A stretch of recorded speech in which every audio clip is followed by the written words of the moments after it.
Finally, Smile 2, the sequel to the popular 2022 movie, has been released. But the new film has left some important questions. Who is the smiling demon? What part of the movie was real, and what wasn't? These are questions we're going to answer. Today on Charlietales, we'll analyze Smile 2, and of course, explain its ending. Ready? Let's go!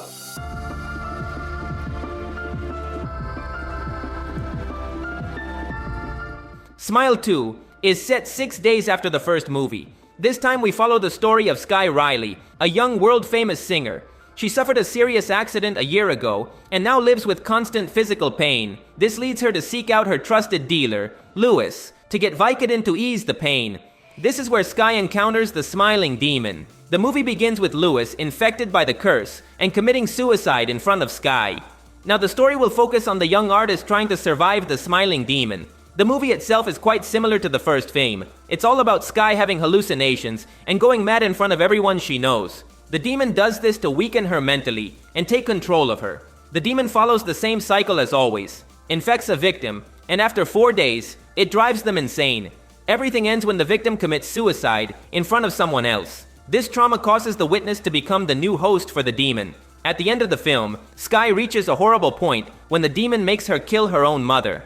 Faced with this situation, Sky teams up with a nurse who will help her defeat the monster.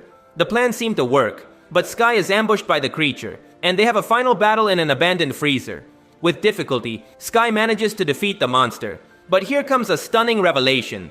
None of it really happened. Sky never killed her mother or reached the freezer. The monster had been controlling her mind for a long time and created this false reality for her.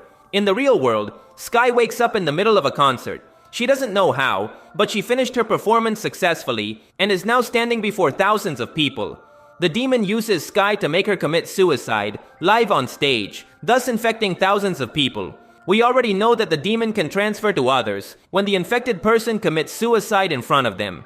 The movie ends with a dark conclusion, making it clear that the creature has now gone global and will spread like a pandemic. The movie introduces a surprising twist, but it also leaves several questions. What part of the movie was real and what wasn't? There are several clues that give us the answer. First, Sky's mother's death. This never happened, as we see this woman alive at the final concert. But in reality, the manipulation started earlier. There's a scene where Sky is ambushed in her apartment by a dozen fans. These fans were just an illusion created by the creature. But the important thing is that they enter Sky through her mouth. This was the point when Sky truly succumbed to the creature and lost control over herself. We know this because, in the previous movie, the protagonist Rose went through the same thing.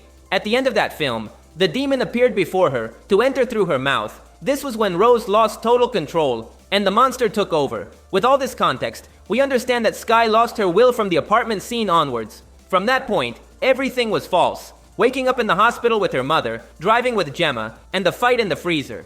Some may wonder if the nurse Morris was real. We can't know for sure. It's true that he appeared early in the movie through text messages, but even then we can't be sure, as the entity could already have been confusing Sky's mind. It did so with Gemma, her former friend. She appeared at the beginning of the movie, but in the end, we're shown that she was never real. She never replied to Sky's messages. Although Sky was fully controlled after the apartment scene, we still can't be certain what part of the movie was real or not. Another important point is that the demon planned all the events to ensure Sky would be infected and commit suicide in front of thousands of people. This was no accident. Remember, the movie began when Sky contacted Lewis for Vicodin, but Lewis told us he never texted her. This makes it clear that the demon manipulated Lewis to lure Sky. The demon knew that Sky was a famous star, so with her, it could reach many people at once. Moreover, the monster cleverly used Sky differently than it usually does with its victims. Normally, the demon drives its victims crazy to the point where they lose all credibility, and their friends see them as mad. But with Sky, it was different. It only drove her mad at the beginning, then stopped, and manipulated her to act like a normal person. The demon knew that if Sky lost her sanity, they would never let her perform in a concert. That's why it chose to deceive Sky by creating a false reality. Everything was a perfectly executed plan by the monster to infect thousands of people. Now onto the big question, what is the smiling demon? Since the first movie, this entity was presented as a curse, something related to the spiritual world. This creature feeds on people's trauma. In both movies, we see how it constantly haunts its victims, reminding them of their past. In Rose's case from the first movie, she was tormented by her mother's death. The demon constantly reminded her of this, And in Sky's case, she was traumatized by having caused her boyfriend's death. Again, the creature brings up this event to weaken her. The creature's life cycle is based on trauma.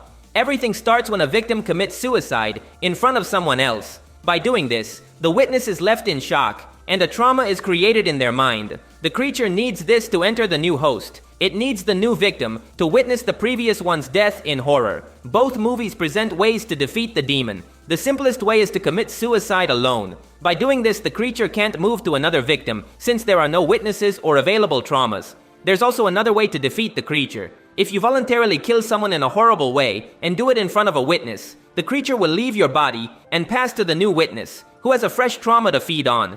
This technique was introduced in the first movie, when Rose met a prisoner who killed someone to escape the curse. Now let's talk a bit about the movie's message. As we've seen, the entire Smile saga revolves around emotional trauma and how it can affect us. We saw this in the protagonist of the first movie, Rose, who was tormented by having let her mother die. This childhood trauma led Rose to become a workaholic, with a constant desire to help her patients. In fact, Rose became infected with the curse because of her work addiction. In the first movie, everything began when Rose was about to go home, but heard her office phone ringing. She decided to return, and through this call, she met the woman who passed the curse to her. The whole movie was about Rose's trauma and how it led to her own destruction. The director uses the demon as a representation of how traumas destroy us from within. The demon isn't the only enemy in the saga. Each person has their own trauma that's consuming them. We see this with Sky. Her trauma was having caused her boyfriend's death. She lived in pain because of this, and this trauma led her to hurt many people she cared about. For example, Gemma, who was her friend. We aren't told what happened between them, but it's implied that Sky pushed her away by being toxic. And this was long before she was infected by the demon. The entire movie is about this. It's an essay on how past traumas and pains destroy us and ruin our lives without the need for a supernatural demon. To conclude with Sky, the movie presents a very dark ending for her. Sky lived in sadness for hurting those around her. She didn't want the monster to use her to harm her loved ones, but in the end, we see that the demon used her and her music to spread itself. Sky was aware of this when she woke up. This leaves us with a truly painful ending for her, as she ended up hurting her friends, her mother, and her fans. Smile 2's ending is really sad when you think about it. That's all for today. If you liked the video, it would really help me if you could leave me a like. That would be legendary. And don't forget to subscribe because I'll be uploading more videos about your favorite movies. Thanks for listening. My name is Charlie, and I'll see you in the future.